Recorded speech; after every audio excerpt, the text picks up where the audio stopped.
শাড়িটা রেখে যাও। রেখে যাবে মানে? শুনলে না, ও এটা পরে ওর বন্ধুর বউ ভাতে যাবে। বউ ভাতে যাবে? নিজের শাড়ি পরে যাক। বড়লোক বাড়ির বউ ভিখিরি মেয়ের শাড়ি ধরে টানাটানি করছে কেন? ও মা, মেয়ের কি চোপা গো, আসতে না আসতে। আমি বলছি শাড়িটা ছাড়ো। না, আপনার মেয়ে না বলছিল আমার মামা যেসব শাড়ি দিয়েছে তা নাকি ওদের বাড়ি ঝিও পড়ে না। তামা, আপনি আপনার মেয়ের বিয়েতে এমন একটা শাড়িও দিতে পারেননি যেটা পরে রন্টুর বউ ভাতে যেতে পারে? আপনি তো দেখছি মা আমার মামার চেয়ে বেশি বিকিরি। কি কি বললে তুমি আমার মাকে? বুকে খুব বাজলো না? ঠিক আমার বুকেও এমনি করে বেজেছিল যখন তুমি আমার পিতৃতুল্য মামাকে বিক্রি বলেছিলে। চুপ কর ছোট। না, তুমি তো যত নষ্টের গোড়া। ও আসার সঙ্গে সঙ্গে 7 তাড়াতাড়ি কেন নিজের ঘরে নিয়ে এলে এবার বুঝতে পারছি। এর মধ্যে ওর কানে বিষ ঢেলে দিলে। দিদি কোথায় বিষ পাবে যে ঢালবে? আপনি আর আপনার মেয়ে তো বিষের জমিদারি নিয়ে রেখে দিয়েছেন। ছোট, শাড়িটা দিয়ে দে। না, আমার মামা খুব গরিব। বিয়েতে আমাকে ভালো শাড়ি না দিতে পারলেও এই শাড়িটা অনেক কষ্টে কিনে দিয়ে বলেছিলেন বাড়ির যিনি গুরুজন তার পায়ে দিয়ে প্রণাম করো।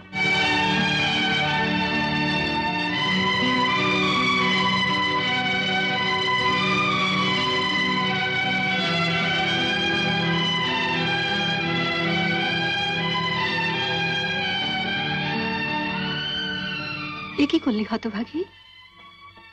মা থাকতে আমাকে।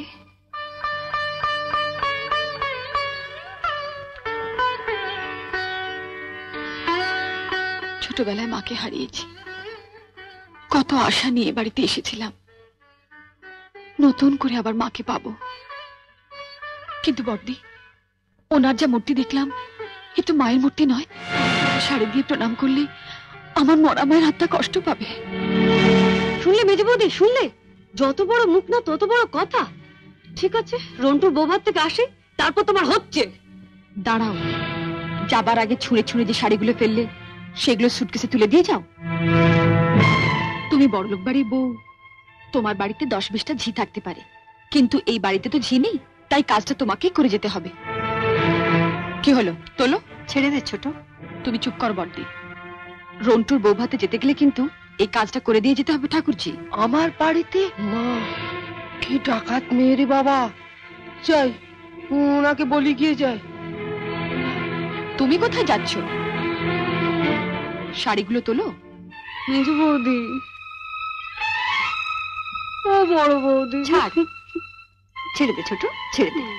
নইলে কিন্তু রন্টুর বউ ভাতে যেতে দেবো না। তোলো।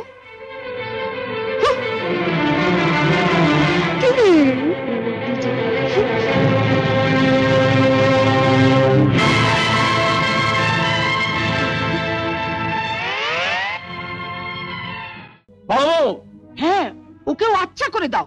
আরে ওই তো উস্কিয়ে দিল। আমায় ডাকছেন বাবা? হ্যাঁ হ্যাঁ, মহামায়ার আবির্ভাবের ঘটনাটা তোমার জানা আছে? কার আবির্ভাব?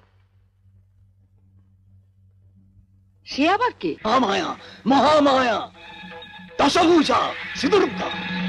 অসুরদের তাণ্ডবে যখন স্বর্গরাজ্য বিপর্যস্ত, তখন তিনি 10 হাতে 10 অস্ত্র নিয়ে আবির্ভূতা হয়েছিলেন। চারিদিকে বেজে উঠেছিল শঙ্খ, ঘণ্টার ধ্বনি। সেই কাহিনী তোমার জানা আছে? হ্যাঁ বাবা। জানো তো চুপ কেন? আমার সংসারে আজ নররূপী অসুরদের দমন করতে মহামায়া আবির্ভূতা হয়েছেন। শাঁখ বাজাও, উলু দাও। হ্যাঁ, শাঁখ বাজানো বের করছি। আসবো? আপনি? আমি লতিকার হাজবেন্ড। লতিকা? ও আসুন আসুন আসুন। এই ঘরেতে আপনাকে কোথায় যে বসাবো? কেন, এই চৌকিতে বসলে কি আপত্তি আছে? না না, বসুন। আমি আপনার জন্য একটু চা করে নিয়ে আসি। না, চা খাবো না। অফিসে যাব বলে এই সবে বাড়ি থেকে খেয়েই বেরিয়েছি। আমি আপনার কাছে এসেছি লতুর হয়ে ক্ষমা চাইতে। না না, এ কি বলছেন? ভাইয়ের বউ আর ননদেতে এরকম একটু আধটু হয়েই থাকে। এই যে বাড়ি থেকে তাড়াতাড়ি করে বেরোলে অফিসে জরুরি কাজ আছে বলে, আর এখানে এসে আড্ডা মারছো। না মানে? বাড়ি চলো, তোমার হবে। চলো, ফের যদি তোমাকে এখানে দেখি না তো তোমার একদিন কি আমার bag bag bag bag bag bag. বাবা, বড়দি বলল আপনার পা দুটো টিপে দিতে। আপনি শুয়ে পড়ুন। নেকা, আমার পা টিপতে হবে না ছোট বউ, তুমি বরঞ্চ তোমার শাশুড়ির গাল দুটো বেশ ভালো করে টিপে দাও। কেন আমার গাল টিপবে কেন? না মানে বলছি, সারাদিন মুখ জামটা দিতে দিতে তোমার গাল দুটো তো খুব ব্যথা হয়ে থাকে, তাই গাল দুটো বেশ ভালো করে টিপিয়ে নিলে কাল সকাল থেকে আবার বেশ পুরো দমে চেঁচাতে পারবে। বড় বউ, কটা বাজে শুনি? কি করছিলে এতক্ষণ? তন্দ্রার ঘরের বিছানা মশারি তুলে ওর ঘরটা ঝাড় দিচ্ছিলাম। উদ্ধার করেছো আমাকে। তা এত বেলায় যে কাজ শুরু করলে, ব্যাপার কি? যেই বাড়িতে আরেকটা বউ এসেছে অমনি ঢিলে দিতে শুরু করেছো কাজে, না? কাল রাতে রাজুর জ্বর এসেছিল, ভালো ঘুম হয়নি, তাই উঠতে একটু দেরি হয়ে গেল মা। এসব নাকা নাকা কথা ছাড়ো। এত বেলা হয়ে গেল, এখনো উনুন ধরলো না, চা হলো না। আপনি ঘরে গিয়ে বসুন, আমি এক্ষুনি সব সামলে নিচ্ছি। তাড়াতাড়ি করো, এরপর আবার অফিসের রান্না আছে। বড়দি, ঝাঁটাটা আমাকে দাও, আমি ঝাড় দিয়ে নিচ্ছি, তুমি গিয়ে উনুনটা ধরাও। না ছোট, আমি পারবো, রাজুর শরীরটা ভালো নেই, তুই গিয়ে ওর কাছে একটু বস। কে গো বড়দি, মা অত বকলো তবু তোমার লজ্জা নেই? দুজনে দাঁড়িয়ে দাঁড়িয়ে আড্ডা মারছো? আমি এক্ষুনি করে দিচ্ছি। এই যে বড় বউ, কাল তোমায় বলেছিলাম ত্রিফলা ভিজিয়ে রাখতে, রেখেছো? হ্যাঁ রেখেছি মামা। দাও, তাড়াতাড়ি দাও, ওই রোদ চলে গেলে আবার ওই জলের গুণই নষ্ট হ্যাঁ, হয়ে দিচ্ছি। যায়। এই যে রোজ সকালে 1 গ্লাস করে ত্রিফলার জল খাবে, বুঝেছো ছোট বউ? এতে শরীরও ভালো থাকবে, খিদেও বাড়বে। 1 পয়সা রোজগারের মুরদ নেই, ত্রিফলা খেয়ে শুধু খিদে বাড়াচ্ছে আর গিলছে। যেমন দিদি তার তেমন ভাই।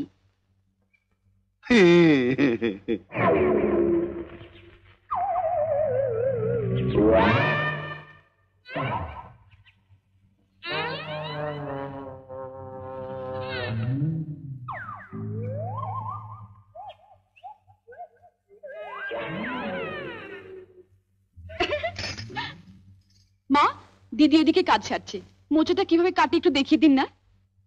হা কপাল, এত বড় ধাড়ি মেয়ে হয়েছে এখনো মোচা কাটতে পারো না? হুঁ, তোমার মামি তাহলে একদিন কি শিখিয়েছেন তোমাকে? আরে ঠাকুরজি, এসো এসো, বসো।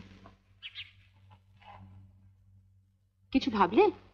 ভাবছি ভাবছি, আমাকে এত বড় অপমান করা, আমি ওকে ছেড়ে দেবো ভেবেছো? না না, একদম না। তুমি হলে এবারের একমাত্র মেয়ে, আর তোমাকে কি না। নুন? হ্যাঁ নুন, 4 চামচ নুন দিয়ে দিলাম দুধেতে, আর তোমার ছোট দাও সেটা ঢক ঢক করে খেয়ে নিল। কি বাজে তুই! তারপর? তারপর আর কি, সেই নুন খেয়ে আমার গুণ গাইতে শুরু করলো তোমার দাও। বিয়েটা হলো কি করে?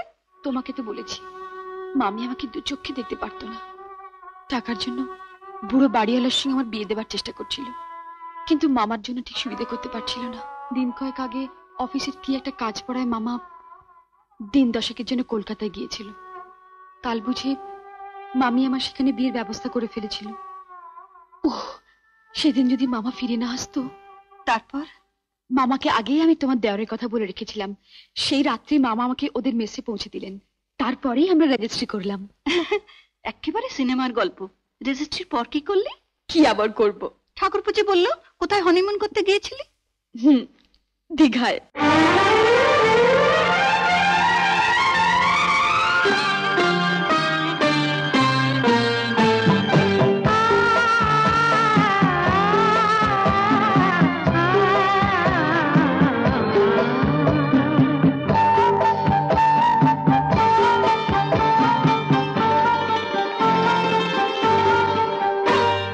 শোনো শোনো আজ কেন মন করে গুনগুন কথা যেন গান হয়ে যায়।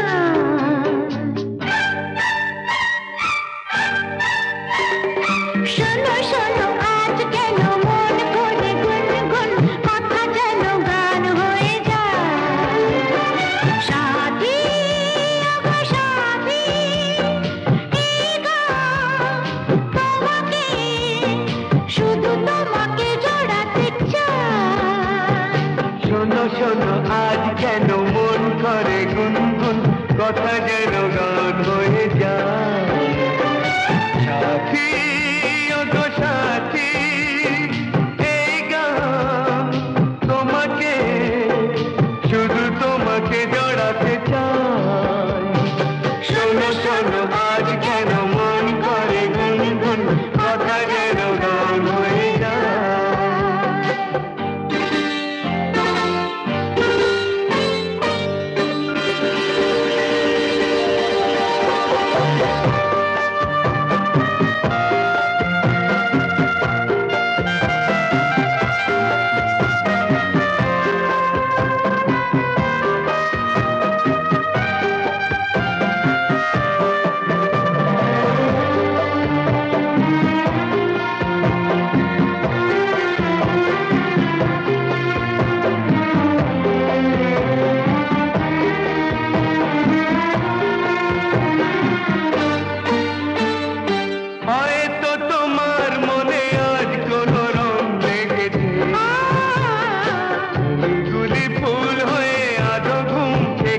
রাতে তুমি যদি থাকো সাথী, বলো কেটে রাত কেটে যায়। সাথী ও গো সাথী, এই গান তোমাকে, শুধু তোমাকে জড়াতে চাই। শোনো শোনো আজ কেন মন করে গুনগুন, কথা যেন গান হয়ে যায়। সাথী গো সাথী, এই গান তোমাকে, শুধু তোমাকে জড়াতে চাই। শোনো শোনো আজ কেন মন করে গুনগুন, কথা যেন গান হয়ে যায়। জানো বর্দি, তোমাকে দেখে না আমার ভীষণ কষ্ট হয়। কেন কষ্ট হয় কেন?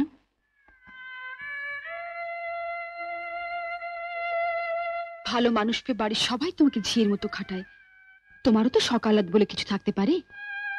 না ছোট, আমি যেদিন এ বাড়ির বউ হয়ে এসেছি সেদিনই আমার সব শখ আহ্লাদ বিসর্জন দিয়েছি। তুমি দেখো না বর্দি, কিছুদিনের মধ্যে আমি এবারে ভোল পাল্টে দেবো, মার চিৎকারও বন্ধ করব। বড় বউ, ও বড় বউ, দেখ বললো নাকি সব? কিছু বলছেন মা?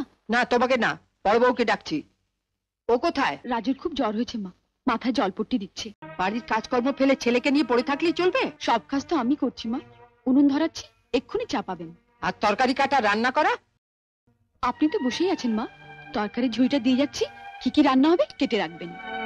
আমি আমি তরকারি কাটবো? শুনছো শুনছো, তোমার ছোট বউর কথা শুনছো?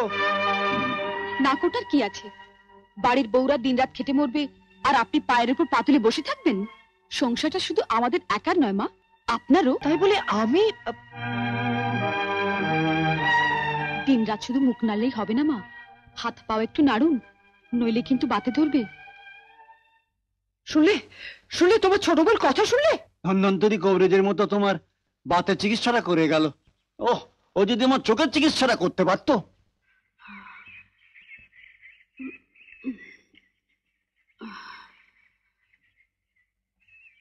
বাবা, এত বেলা হয়ে গেল, এখন তো বেডটি দিল না, বাসি ঘরেও তো ঝাঁট পড়েনি। আশ্চর্য, দিদি করছেটা কি এতক্ষণ? আজ রাজুর জ্বরটা কিছুতেই কমছে না। অফিস থেকে ফেরার পথে ডাক্তারবাবুকে একটা খবর দিও তো। ঠিক আছে।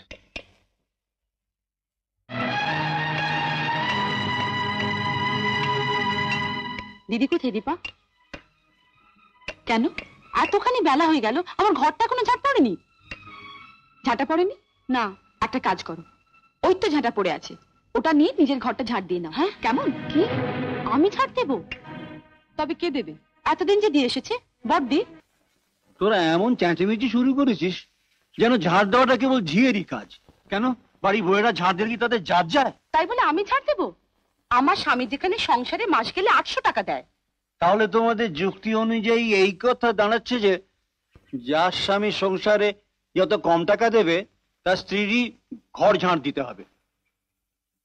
তাহলে তো তোমাদের শাশুড়ি ঘর ঝাড় দেওয়া উচিত। না না না, মা হচ্ছেন দেবী, মা কেন ঝাড় দেবেন? তাহলে ঝাঁটাটা আমাকেই দাও, এই সংসারের জন্য তো অনেক করলাম, এটাই বাকি ছিল। এসব কি বলছেন বাবা? এসব শোনাও তো পাপ। তোমরা যে যার ঘরে যাও, আমি সব করে দিচ্ছি। না, তুমি রাজুর পাশে গিয়ে বসো। ছাড় ছোট, যার বাবার সংসারে 500 টাকা দেয় তার ছেলের বেঁচে থাকার কোনো অধিকার নেই এ সংসারে। ঠোঁড়া সাপ আমার ফনা তোলে। মা কোথায় ছোট মা? মাকে একটু ডাকো না। তুমি একটু ঘুমোবার চেষ্টা করো শোনা, তোমার মা এক্ষুনি আসবে। তাহলে একটা গল্প বলো। গল্প? প্রসেনজিতের সিনেমা দেখতে হলে ডাউনলোড করুন ক্লিক অ্যাপ।